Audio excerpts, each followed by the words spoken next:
Good evening, all of you.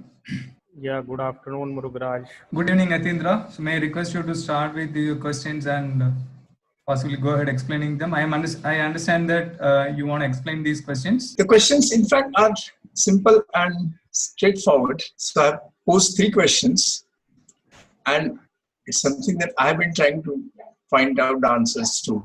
And I have some answers already here. Okay, that's fine. Okay. You can scroll a bit. In fact, when I was trying to find out an answer to another question, I happened to find this one also about the space between greater than and less than. Okay. So that's fine. Great. I think we will not be able to see who gave the answer. So, if the person who answered this question is part of our group, right? Yeah, you could scroll down. It's fine. I actually posted the answer for the third one. Which is greater than or less than. Yeah. It was actually part of one of the style guides that I use for a journal.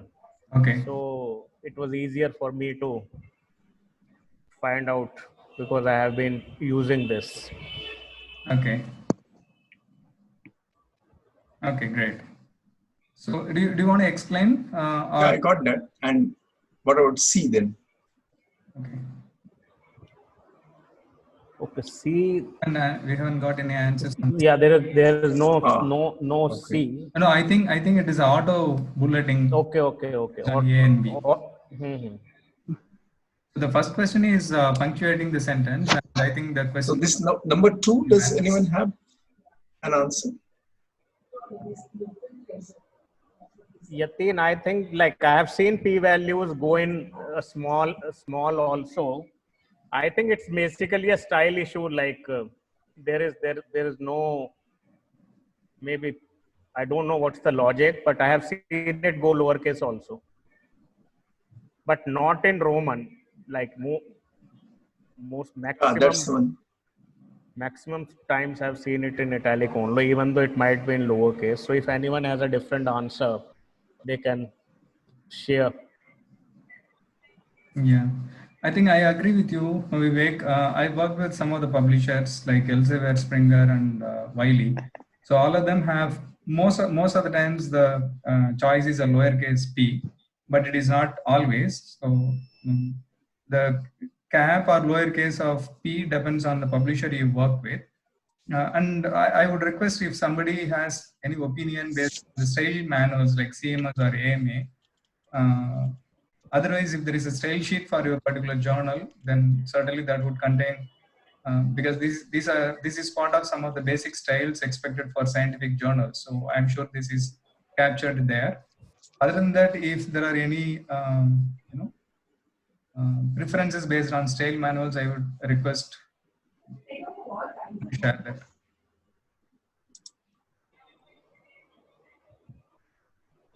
Yatin has also asked whether about capital P or lowercase p. I think we have addressed that right now. So yeah. Either way, based on the style sheet or on the style manual that you are expected to follow. If obviously if there is no style sheet or a style manual, going by consistency would be key.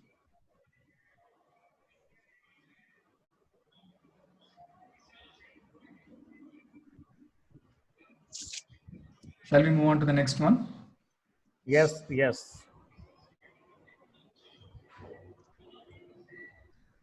Shaifali has asked, a few articles I have edited in science category say that there is no need to italicize n, which is a variable and carries a number. It is capitalized. How authentic is this? Anyone has answer for this?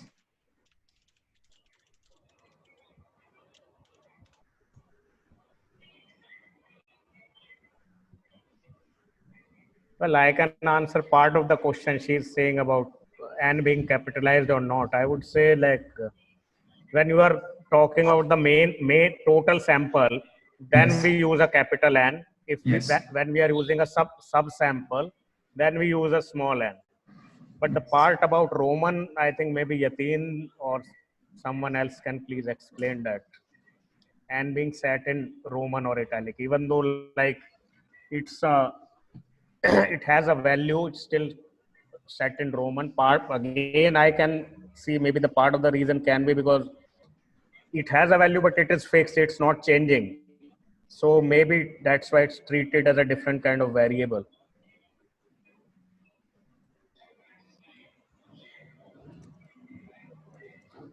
Yatindra, can you please, would you like to elaborate on this?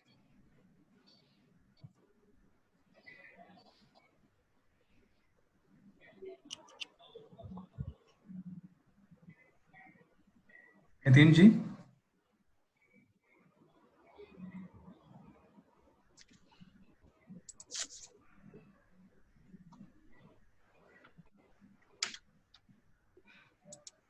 Anybody else?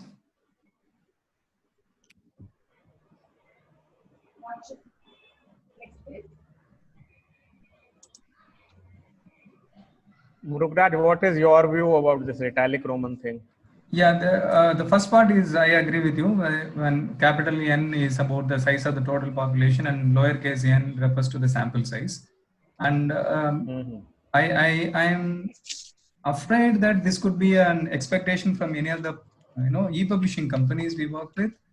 In general, the logic is correct as Shaifali has identified, because it is a variable and it needs to be italicized.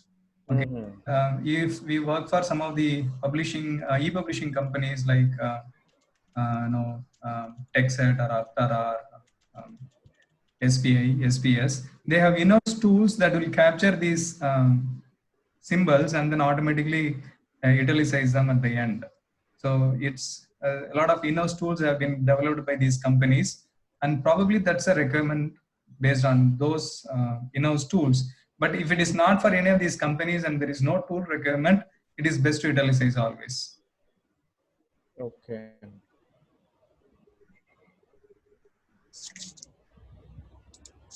I saw Bushra being part of the group. Maybe she can throw some light. Bushra, is there? Yeah, Bushra is there and Yatindra is also there. Yeah, it looks like Yatin has some, connectivity problem, possibly. Okay. Hi, Vivek. Yeah, hi Bushra. I tried to join from a laptop, but I don't know what happened. I couldn't hear anything. Then I'm joining through this mobile phone, and I don't know what have we discussed so far. Nothing. I haven't heard anything. Okay. Right now, like we are discussing a question in which like the participant is saying that variables are usually italicized, like but when we have the sample size small n or cap n, there are sometimes instructions that it should be set in Roman. So what do you think is the logic behind that? Oh, but the context is journal articles in which you have the sample size small n, like subsample size, and total sample capital N.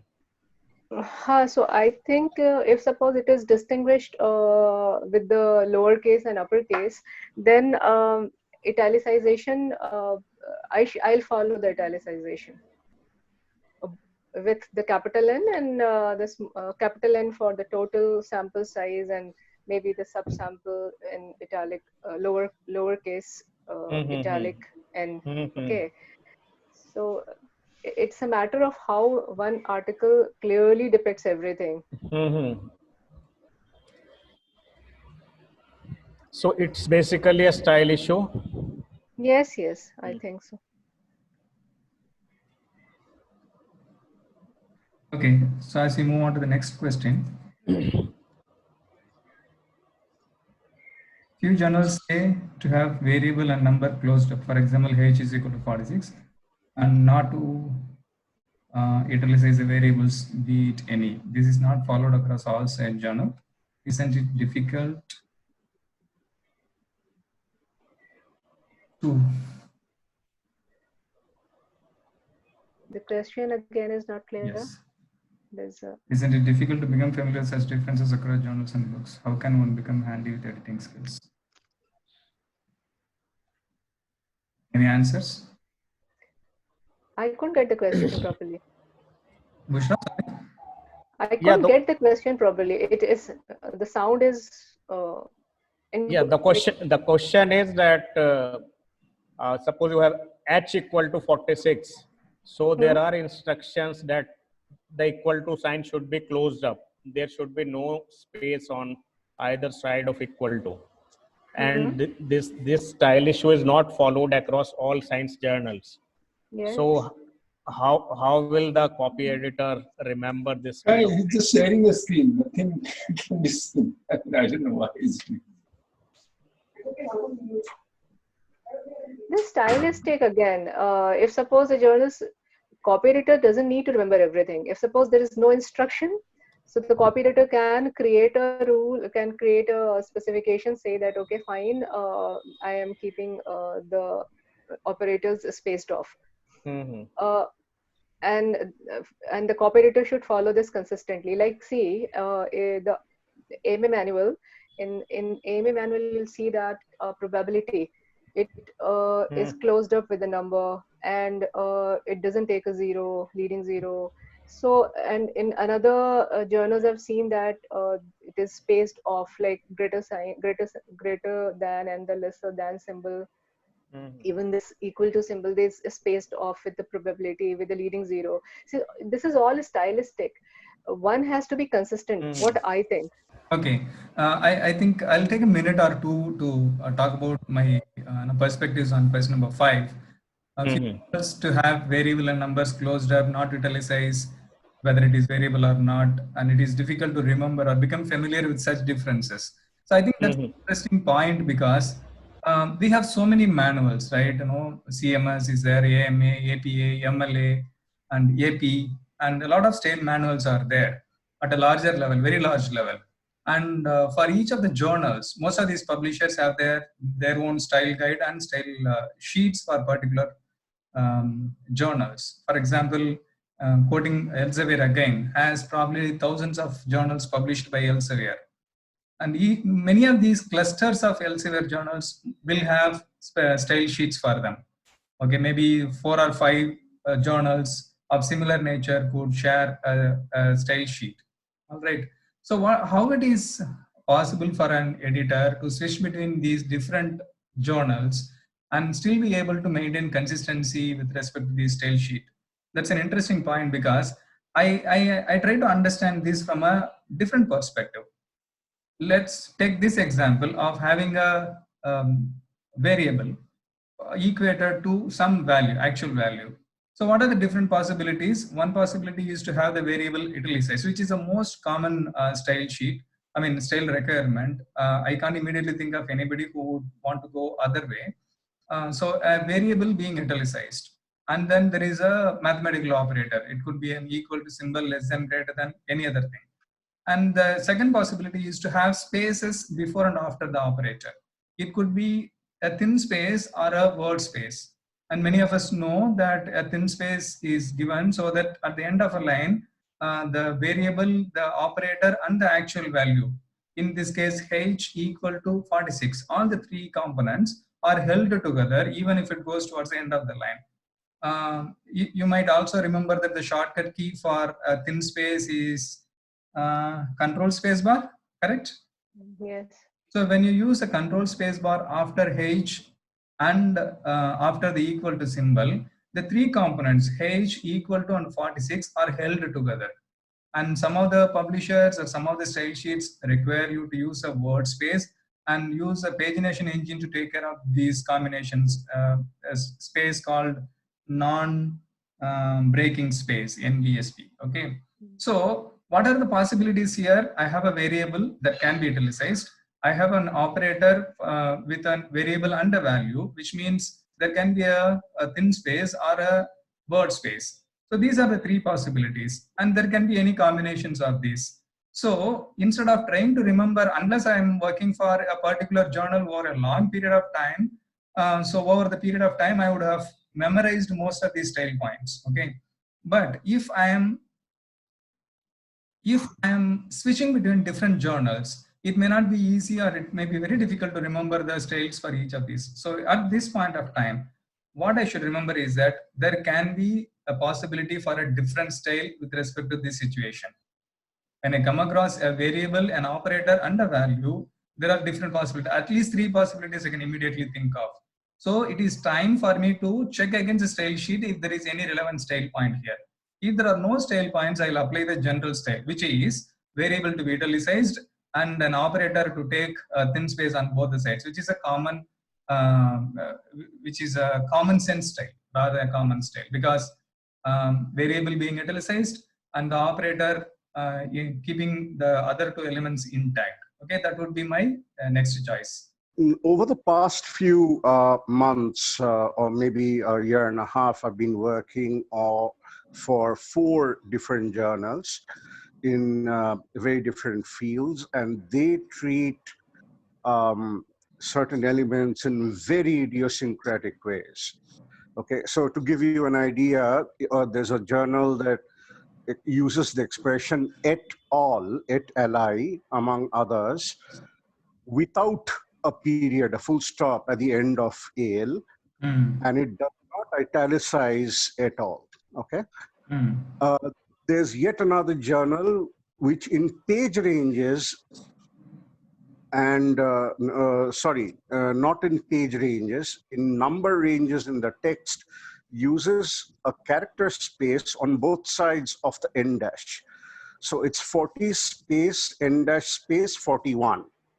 Okay.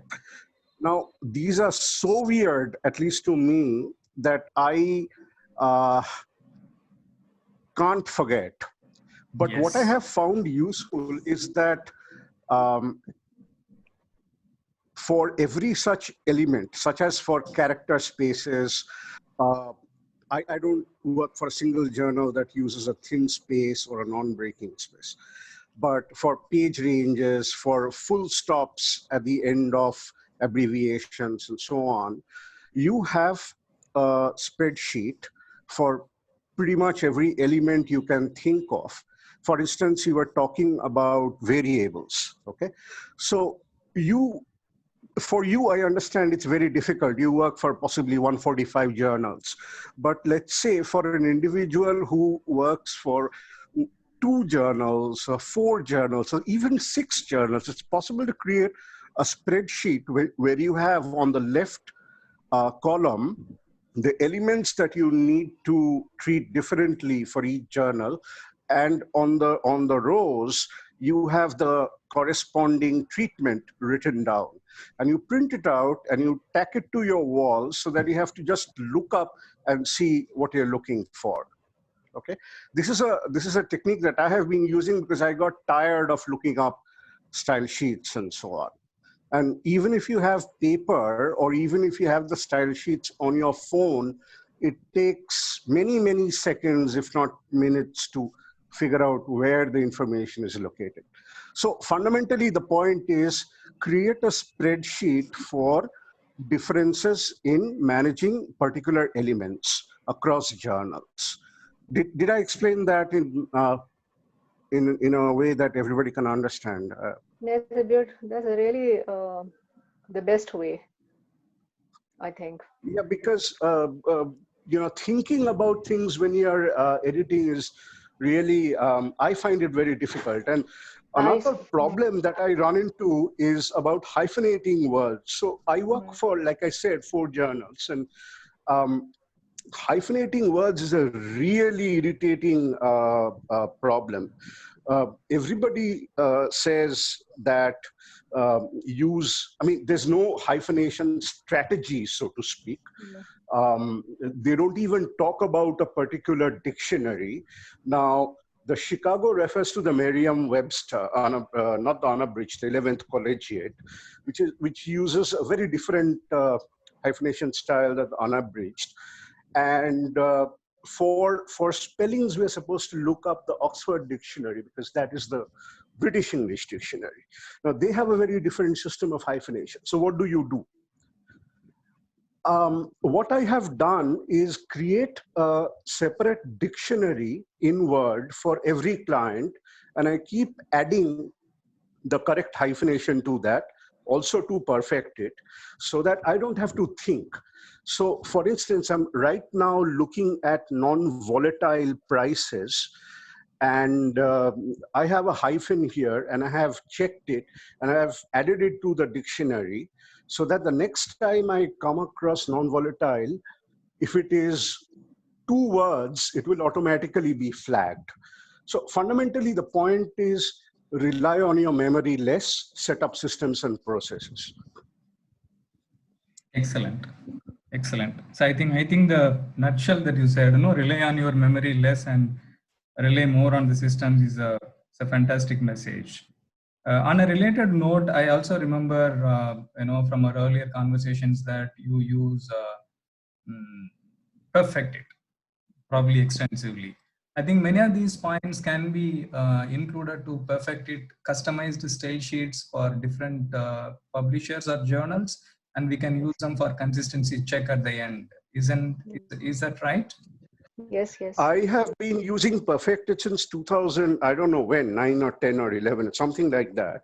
Okay. And last year, when they moved to the annual payment version, I got a little bit nervous for 2 reasons. Is that I had earlier imagined that this was a one-time only deal, and now they're talking about paying every year. Now, fortunately, I can afford to pay $49 a year, but then Perfected 4 started acting up on my old system. I had 4 GB of RAM and I had Word 2013, I think. Now I have a 32 GB RAM machine and so on and so forth, and it was working fine. But then I thought that maybe it's not a very sensible way of using plugins and add-ins and macros and so on.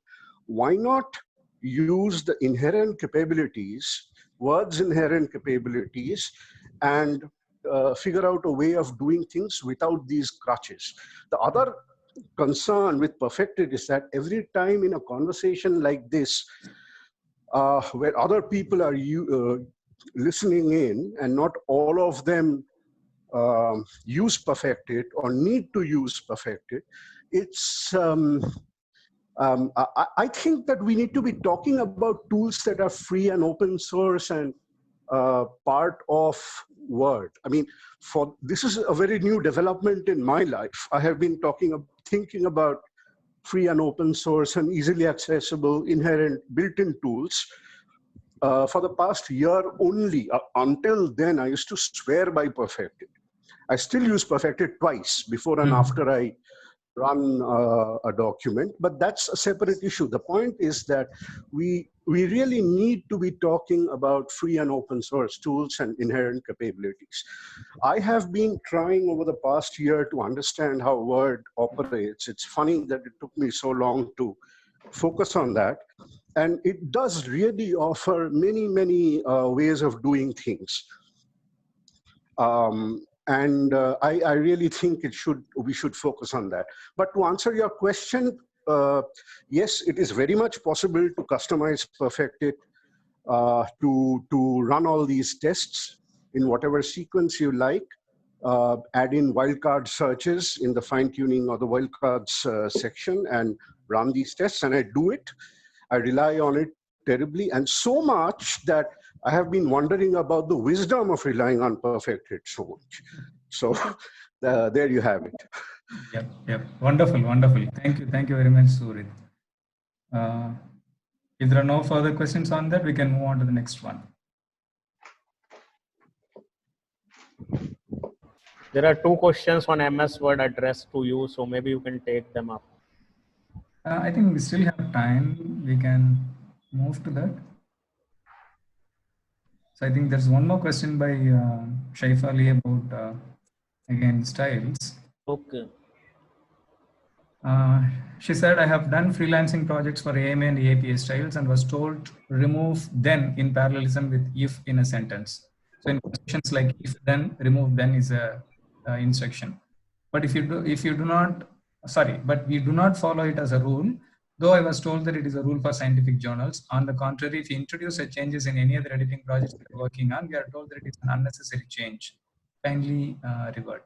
Anyone else who has similar requirements like with parallel constructions? This is more like to me it looks like asking to remove redundancy or This is actually removing redundancy. That's all. yeah. It's not wrong. It's not grammatically wrong, but even without then, the sentence is okay. It's not. Because I remove then Hmm. unless the sentence is it sounds unclear. Hmm, hmm, hmm. I remove it. Yeah, I have seen, especially with respect to scientific journals, a lot many words are changed, like in order to uh, I can immediately think of due to the fact that is changed to because Hmm. so on and so forth. I think this is more because, especially this is so much in scientific journals, and I think the only logic behind it is to avoid redundancy or to cut down unnecessary words. Cut down. Yes. Shaifali, if you are there, please ask if there are any related questions. I saw you disconnecting and then getting back again. You are there, Shaifali?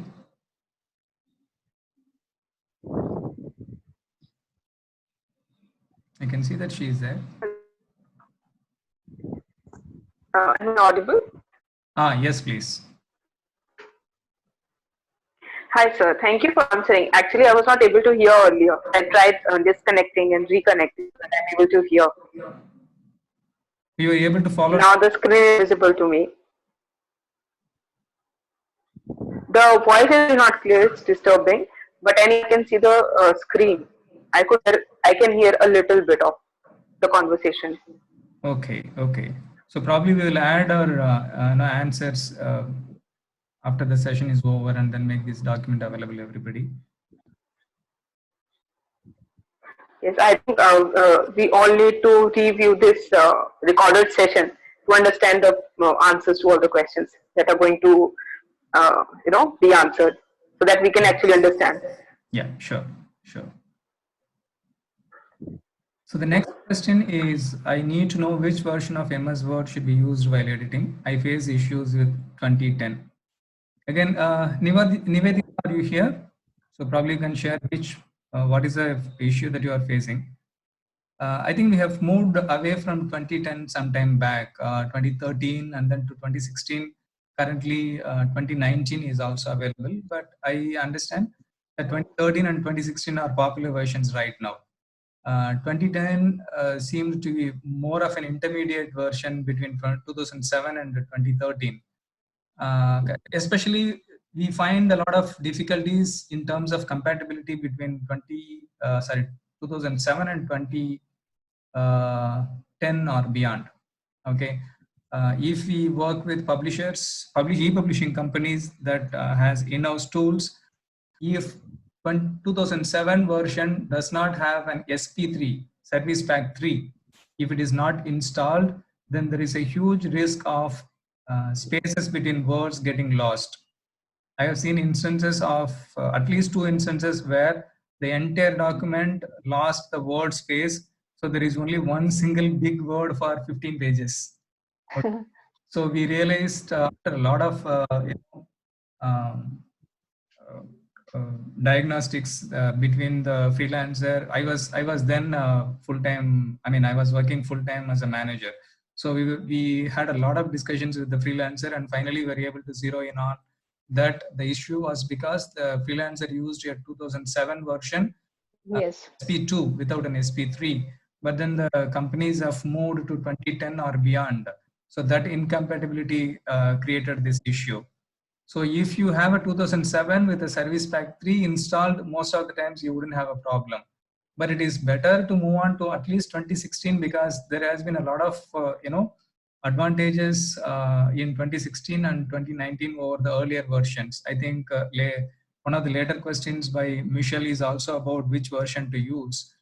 Probably we can have a dedicated session on the differences and the similarities between various versions, the recent versions. So if you do not have any binding from your customer about a particular version, it is better to go with 2016. It's more of my personal preference because of recent changes, because I think 2013 is the version we started having ribbon and customization and of all these things, so it becomes more user friendly. If you can, 2016 would be a good choice. Any other comments from your personal experience?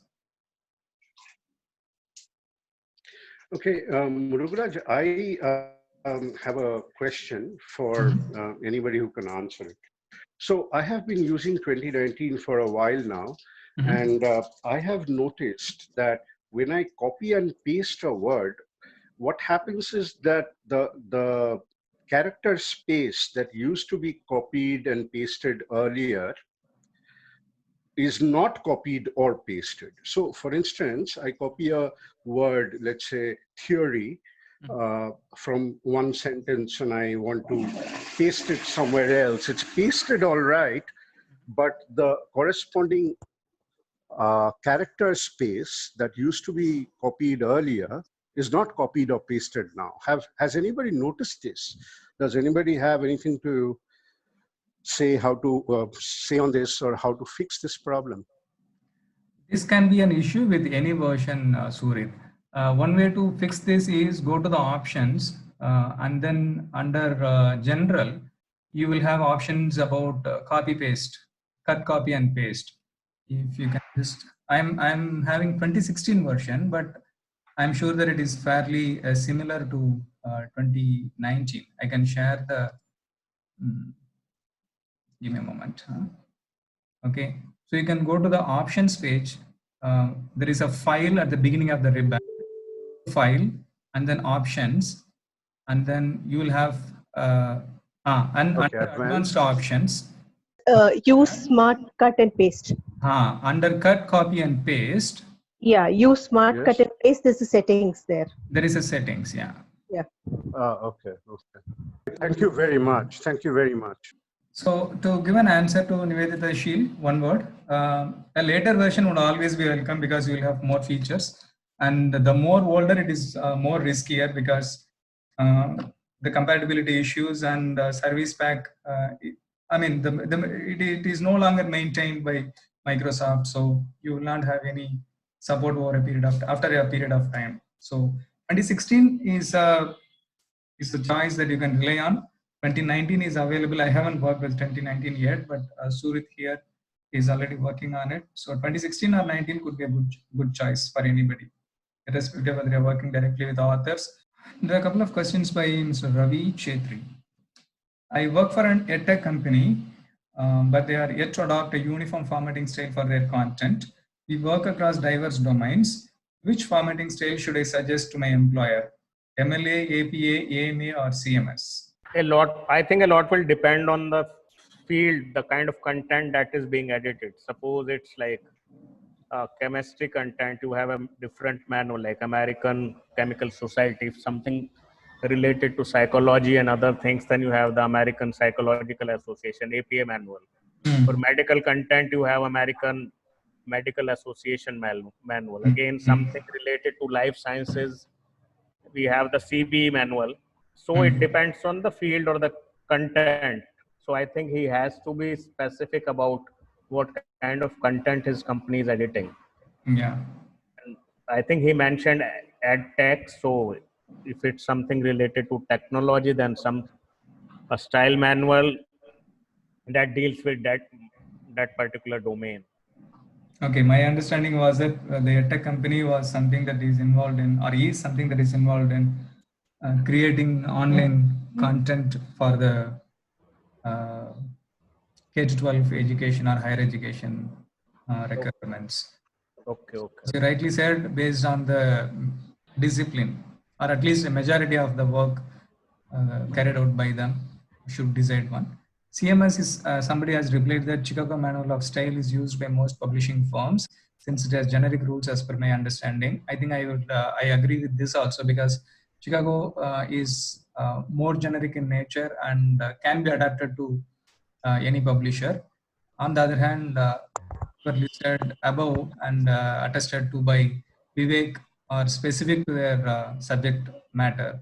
Therefore, you can choose either of them based on majority of the work carried out by your company. The next question is, are the Economist Style Guide and the University of Oxford Style Guide good enough for a B2B company? Yatindra will be the best person to answer this if he is hearing us, because I think he uses both of these.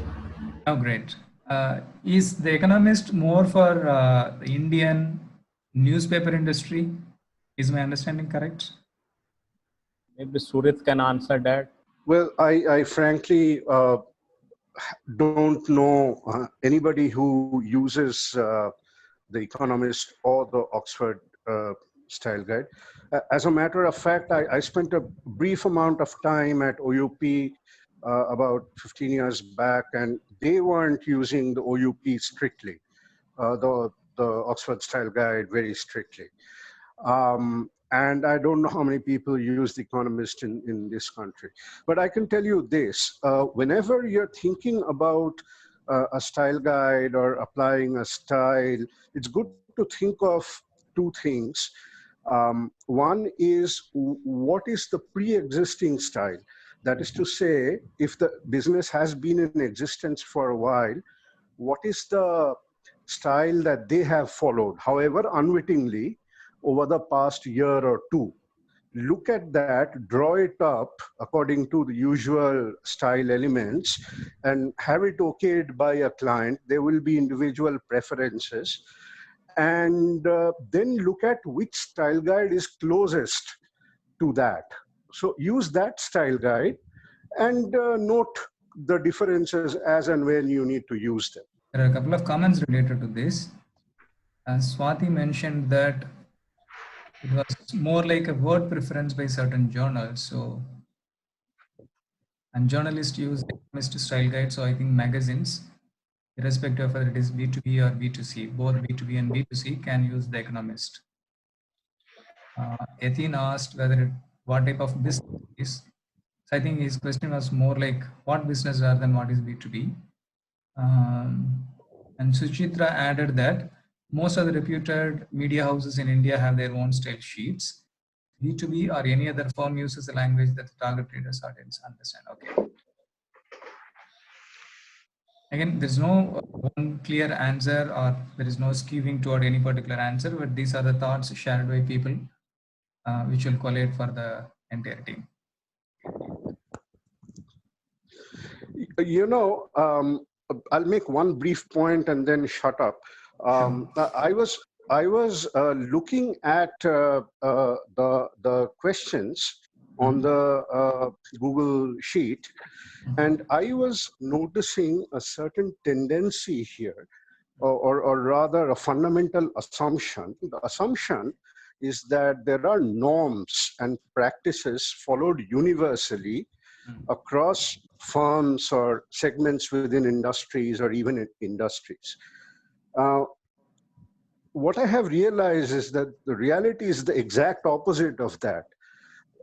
There is no norm, no system that is followed universally, even for certain publications, that is to say governments or publishers. Not all styles are followed all the time correctly. So the point is, for each project or each client or each type of publication, you need to work out, the editor needs to work out what would work best in that scenario in terms of whatever you think, layout, page margins, spellings, hyphenation, and then get it okayed before you start working on it. And note whatever deviation. So for instance, you say that any word that begins with the word non should be should not be hyphenated. Okay, no hyphens, closed up. And then you come across the word non-native.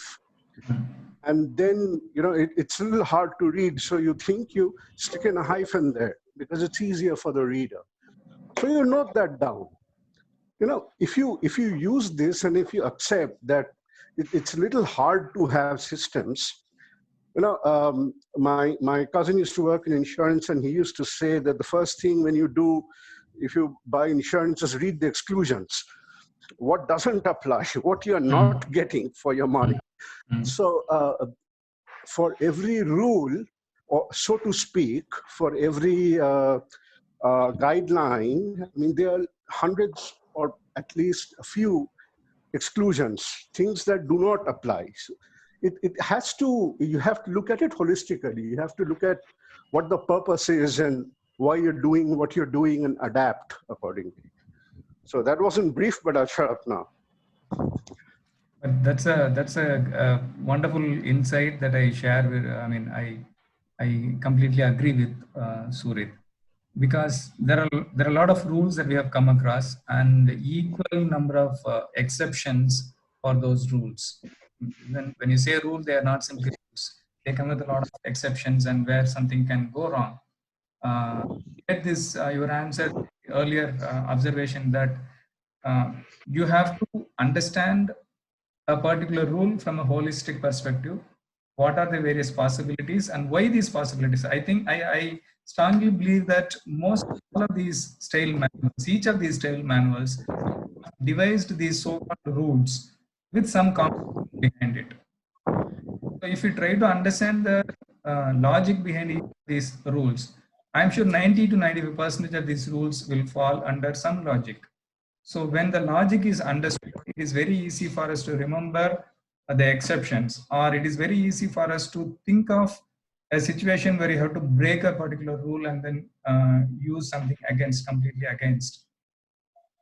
I can immediately think of an example from CMS where the normal rule is not to have a comma between the subject and a verb unless there is a parenthetical break. Okay. But I can possibly recall a sentence from CMS that exactly uses a comma to separate the subject and the verb. She recognized the man who entered the room and gasped. Okay, there is a comma before and gasped. If the comma is not there in this particular sentence, she recognized the man who entered and gasped. So the reaction would go to the man. But if you use a comma here, the reaction would go to the main subject, she. So you cannot say, even if with the comma, we are separating the subject she and gasped, but at the same time, the comma is important if we wanted to convey the meaning that the lady who opened the door is a person who gasped also. So this violates a basic rule defined for a comma, not to separate a subject and a verb, but still conveys the intended meaning. So this is very important to understand. You cannot simply blindly apply a particular rule. Sometimes you have to understand the reason behind a rule and break it so that the intended meaning is conveyed. So Murugaraj, in one sentence, it is all about knowing the manuals, the specifications, style, everything. You should. So it is required that you know the specifications, the style points, the journal, what the journal says to follow, or whatever. But at the same time, you should know when not to follow. So this is the thumb rule. Like you should actually, an editor should know when not to follow a style point. And then you should be able to convince the client. If the client questions, then you should be able to answer with a specific logic. Yes. Agree more. Couldn't agree more. Yeah. And very good example given by Murugaraj. Yes. And that's in CMS anyway. To CMS team. Yeah, but you took it from here. I think you can take up one more question because it's related to MS Word, and then you can wrap up the session. Yeah, we have 5 more minutes, right? So Michelle has asked whether, her question is, most authors do not use the styling options in Word. The editor has to edit each style-related each style-related issue separately. They cannot do it holistically with the bird's eye view. Would you recommend that an editor first prepare or make changes to the document so that it can be used in the outline view and then begin editing? Won't that eat into the editor's editing time?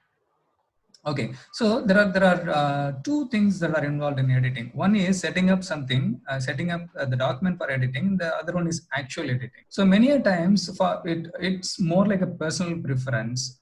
When for me, if the document is clearly organized, when I say organized, I should be able to identify the style of a particular paragraph. Is it a title? Is it a heading? Or is it a figure caption or a table caption? Probably I'm so used to looking at these with styles applied over the last 15 years probably, I find it very easy to pick errors when they are in place, okay, when this entire document is properly structured.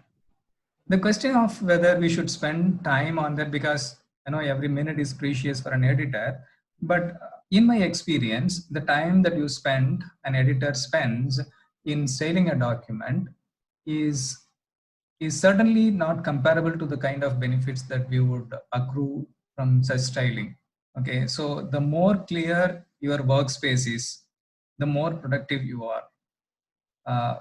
The more organized a particular document is, a much better quality that you can derive out of it is what I strongly believe. Okay, without that, you can still be able to identify errors. You can still be able to be close to perfection. It is not that this is the only way to achieve perfection. If it is a 400-page document, styling the document itself will take around 3 to 4 hours. Yes, but think of the time that you spend or that you should spend in going through the different headings to ensure consistency. As I told the other day, our mind shifting between a basic rule-based style point, like a preposition beyond 4 words should be capitalized. Do you think that it is humanly possible for a person to skim through 400 pages, identify every single heading, and then identify the prepositions in these headings, check against this rule, and lowercase a preposition or an uppercase a preposition based on this style? It becomes very difficult. On the other hand, this styling can save a lot of time because it brings all the style heading level 1 or 2 together in one place. So going through them is our mind, at least my mind, doesn't switch between finding the head level, looking for a preposition, and then deciding whether it needs an uppercase or a lowercase. The time that you spend on styling a document would certainly make up, in fact, provide more benefit in terms of ensuring consistency and applying style sheet requirements. Thanks everyone who attended and took out time from the schedules. It was a very enriching session.